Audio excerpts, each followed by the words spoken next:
किसी ने क्या खूब कहा है कि भगवान से न डर, लेकिन अपने कर्मों से जरूर डर। क्योंकि शायद भगवान तो आपको माफ़ कर देंगे, बट आपके कर्म आपको माफ़ नहीं करेंगे। नमस्कार दोस्तों, मेरा नाम कृष्ण कुमार पाटकर है और आपके लिए एक छोटी सी कहानी लाया हूँ कर्मों के ऊपर। एक सक्सेसफुल बिजनेसमैन था जिसको अपने पैसे का बहुत घमंड था। एक दिन वो सोचता है कि आज मैं फ़िश पकड़ने के लिए जाता हूँ। जाता है नदी किनारे और फ़िश पकड़ता है और इंतजार करता है कोई फ़िश इसमें पकड़ाएगी। वहीं दूसरी तरफ नदी के दूसरे कॉर्नर में एक दूसरा फिशरमैन बैठा रहता है जो कि फ़िश पकड़ता रहता है। कुछ समय के बाद उस बिजनेसमैन के पास छोटी सी फ़िश पकड़ के आती है जिसको पकड़ने के बाद वो बहुत खुश होता है और बहुत इंजॉय करता है। आफ्टर सम टाइम दूसरा जो फिशरमैन रहता है उसके पास एक बड़ी मछली पकड़ में आती है, जिसको वो पकड़ने के बाद वह जाता रहता है।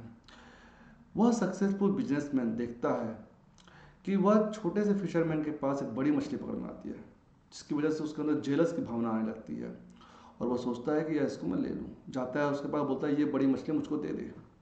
बोलता नहीं साहब, ये इसी से मेरी रोजी रोटी चलती है, मैं इसको मार्केट में बेचूंगा और कुछ पैसे कमाऊंगा जिससे मेरा घर चलेगा।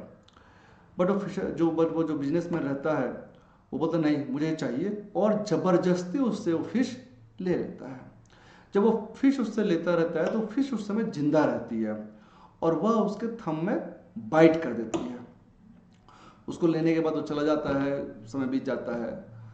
एक दो दिन के बाद वो देखता है कि जहाँ पे उसको वो फिश काटी रहती है वहाँ पे थोड़ा सा इन्फेक्शन हो जाता है, जिसको हील करने के लिए डॉक्टर जाता है डॉक्टर के पास। वो बोलता है कि डॉक्टर इसको प्लीज़ देखिए। डॉक्टर बोलता है हाँ ठीक है, मैं इसको पट्टी वगैरह लगा देता हूँ और आफ्टर 1 वीक आइए। आफ्टर 1 वीक को जाता है तो डॉक्टर उसको जब पट्टी खोलता है देखता है कि ओह माय गॉड, आपका इन्फेक्शन तो पाम तक पहुँच गया है, पहुँचने वाला है। आपको थंब कटवाना पड़ेगा, अदरवाइज से पूरा पाम काटना पड़ जाएगा। मरता क्या ना करता। बोलता ठीक है डॉक्टर साहब, थंब काट दीजिए। उसको थंब काट देते हैं और उसको वगैरह पट्टी वगैरह बांध करके मेडिसिन वगैरह लगा करके बोलता आफ्टर 1 वीक आइए इंस्पेक्शन के लिए, फिर चेक करते हैं हम। आफ्टर 1 वीक जब वो आता है तो जब उसे पट्टी खोलता है देखता है कि उसका इन्फेक्शन जो है वो एल्बो तक पहुंचने वाला रहता है। डॉक्टर बोलता है कि इमीजिएटली आपका जो पाम है काटना पड़ेगा, अदरवाइज पूरा एल्बो को काटना पड़ जाएगा। फिर मरता क्या ना करता, बोलता ठीक है डॉक्टर साहब मेरा पाम काट दीजिए। पाम काटने के बाद उसको वगैरह पट्टी वगैरह बांध करके बोलता है ठीक है आफ्टर 1 वीक आइए, चेक करेंगे दोबारा। ठीक, चला जाता है। आफ्टर 1 वीक जब आता है तो जब खोलता है उसको तो बोलता है ओ माय गॉड, आपका इन्फेक्शन तो एल्बो के भी आगे बढ़ गया है, आपका एल्बो काटना पड़ेगा, अदरवाइज पूरा इन्फेक्शन आपके हाथ में फैल जाएगा। मरता क्या ना करता, एल्बो भी कटवा लेता है।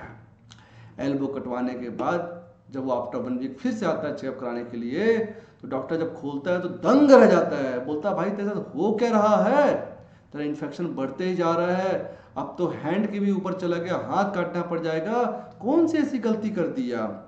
वह सक्सेसफुल बिजनेस बोलता है मुझे कुछ याद तो नहीं, बट एक समय मैंने किसी का हक मारने की कोशिश करी, उसकी फिश को अपना फिश समझ के उस पर कब्जा करने की कोशिश किया। बोलता वही तेरी बहुत बड़ी गलती है, जा उसके पास जा और उससे माफ़ी मांग। वह बिजनेसमैन जाता है जैसे भी और ढूंढता है कि वो कहाँ गया, वो फिशरमैन कहाँ गया, और उसको जब वो मिल जाता है उसको तो उसके पैरों में गिर जाता है। बोलता है कि भाई मुझे माफ़ कर, ये तो बता तूने क्या जादू किया, क्या टोना किया, ऐसा क्या कर दिया कि ये मेरी दुर्दशा हो गई। और फिशरमैन ने बहुत प्यारा जवाब दिया दोस्तों, ध्यान से सुनिएगा। और फिशरमैन ने बोला कि जब तुम अपना पावर का इस्तेमाल करके मेरी मछली के ऊपर अपना कब्जा कर रहे थे तो मैंने ऊपर वाले से ही बोला कि हे ऊपर वाले, ये आज अपना ताकत दिखा रहा है, तू अपनी ताकत दिखा दे। बस यही बोला मैंने और शायद मेरी दुआ कबूल हो गई। दोस्तों कहानी बहुत छोटी है बट बहुत कुछ हमें सिखाती है। जिस चीज़ पे आपका हक ना हो वो कभी उसको पाने की कोशिश ना करिए। आप कितना भी दूर क्यों ना भाग जाएं, आप अपने कर्मों से नहीं भाग सकते।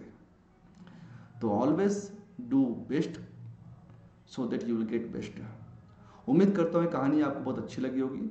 चलिए मिलते हैं अपने नेक्स्ट कहानी के लिए, तब तक के लिए बहुत बहुत धन्यवाद।